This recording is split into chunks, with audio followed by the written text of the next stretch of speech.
G'day everyone and welcome back to another video. Yes, we are back. It's been a long time, I know. It's been a lot on, we've had the preparation for the calling, then we've had lockdowns, we've had to reschedule the calling and deal with everything that happens with lockdown. So not only do I do Medium Gaming with the store here, with people coming in, I also have the online business. I've got my PT business and life in general, yeah. And to be honest, you know what? I did get burned out and I took some time off, and yeah, I'm a lot better for it. And I needed to come back to these videos a lot sooner, but I needed to also get a lot of things out of the way, and that's what I've done, including moving house. So yeah, life has been extremely busy, and yeah, you see me now with hood hair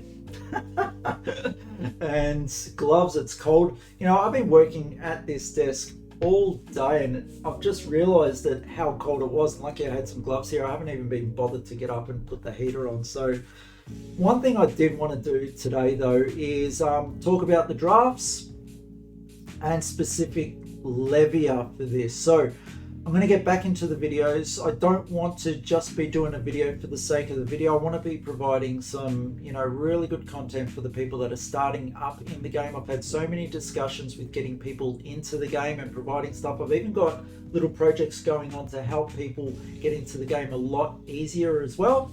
So more on that as it goes along and I start finishing up these little projects as well. But Levia, okay?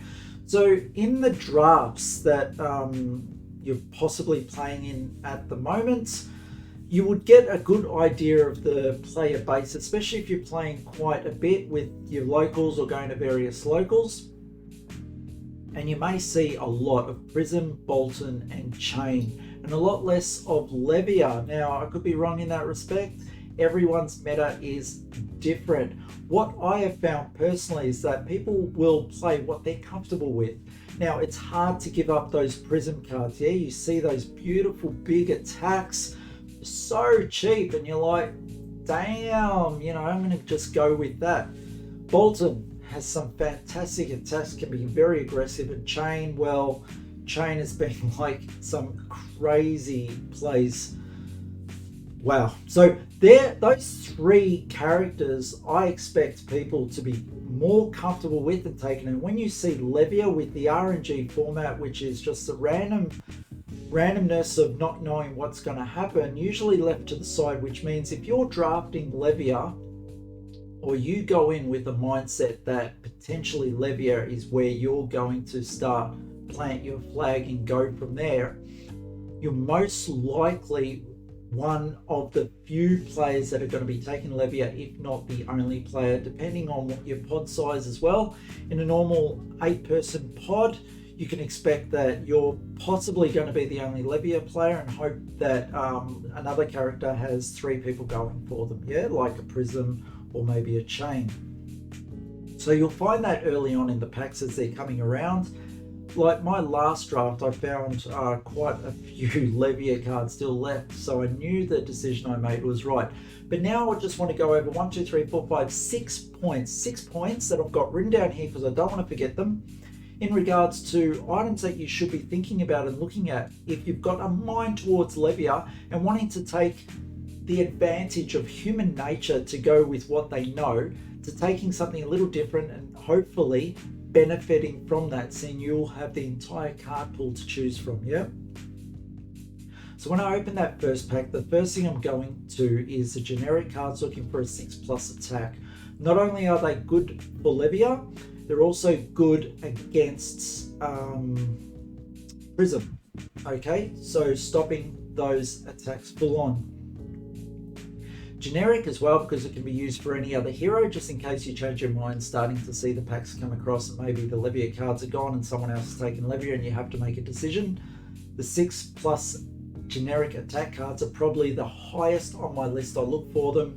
Failing to see that, I start looking at other aspects of the generic cards to see what I want to go with. Maybe I don't want to plant my flag just yet, Or if I do see some type of amazing Levia card that I think I can just make work straight off the bat, being some type of majestic, then I will go with it, yeah? This is, of course, in mind that I'm open to playing Levia as soon as I sit down and before I've looked at my packs. I know you should remain open. Starting with the generic cards keeps you open in that respect. Now, second thing I really look at, or one of the things, is I grab any of the 6+ attacks, failing finding any good generic cards. And if I say, stuff it, I'm just going to go Levia, I just look for those type of attacks and then just start drafting towards them, going for the reds. I'm going to be finishing off with the blues later on in the draft. But anything I can grab that's going to just start pumping the attacks and making this a viable deck, yeah? Once you really commit to Levia, probably in the first 3 rounds through, I really don't like to change. But if you're not seeing any Levia cards, you're going to have to. Next card, number 3, is what I look for is hooves, okay? If you get hooves, it's probably best, if you're thinking of taking Levia, to grab those hooves and then you're done, yeah? You don't have to worry about that anymore. If you miss out on hooves, your style for the Levia play is really going to be affected, especially when you want to go off on a turn or grab the initiative. Hooves is necessary, so if you see that card and you're open to Levia, I would recommend just grabbing it so it's done. Now, in saying that, with the hooves, there's also defensive equipment.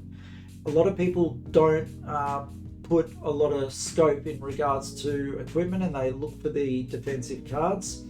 The way I see it is this: with Levia, you don't want to be using your cards for defense, and when the opponent has a ripper turn where they're really coming across with a lot of damage or quite a few different attacks, the defensive equipment, you can't underestimate it. Like, being able to throw out a blue and throw 3 pieces of equipment forward for a 6+ attack is amazing. So don't let that type of equipment go too easily, because most likely if you let it go, it possibly won't make it round the table again, depending on how many are in your pod at the time. But if you're coming up for the big events where there's 8-man pods, defensive equipment is possibly a very good thing, yeah? It can save you on a turn, can take the initiative off the other person, allowing you to keep cards, 3 cards in your hand to actually fire forward and keep that initiative going. All right. Base standard attacks, being non-blood debt cards, very important. Look, I find there's 2 ways that I'm going to be playing Levia. The first one, which is what I did on the last draft, is I just went totally chaotic and found every Levia card that I could and played the game with that. Now, I got very lucky. I was able to drop a ton of 6s into this bin. I got down to maybe 2 hands left worth of cards to draw, so about 8 cards. And luckily, on the very last turn where the opponent was on 2 life, I had 8 cards in the drop and only 2 in there had a 6+ attack, unfortunately. But what they did was they drew over the first card, drew over the second, still no 6+, they drew over the third.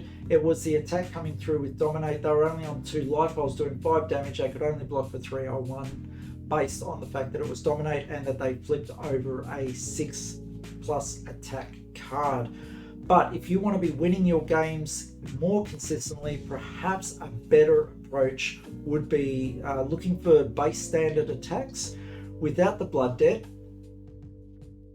Hopefully 6+ in power if you can, like Swing with Big Tree or anything like that.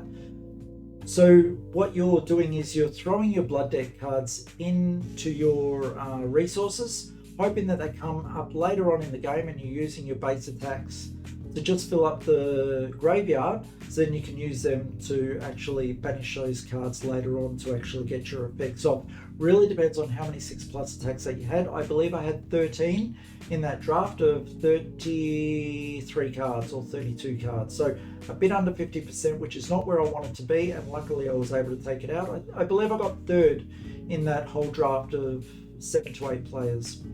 All right, and the last point is blue cards to fuel all these attacks.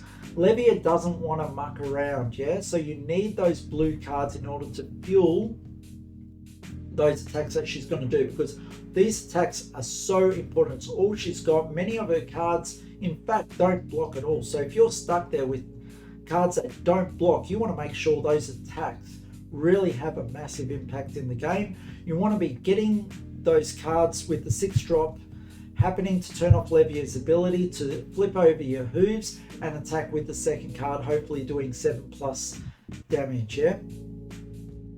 So they're just my 6 pointers in regards to Levia.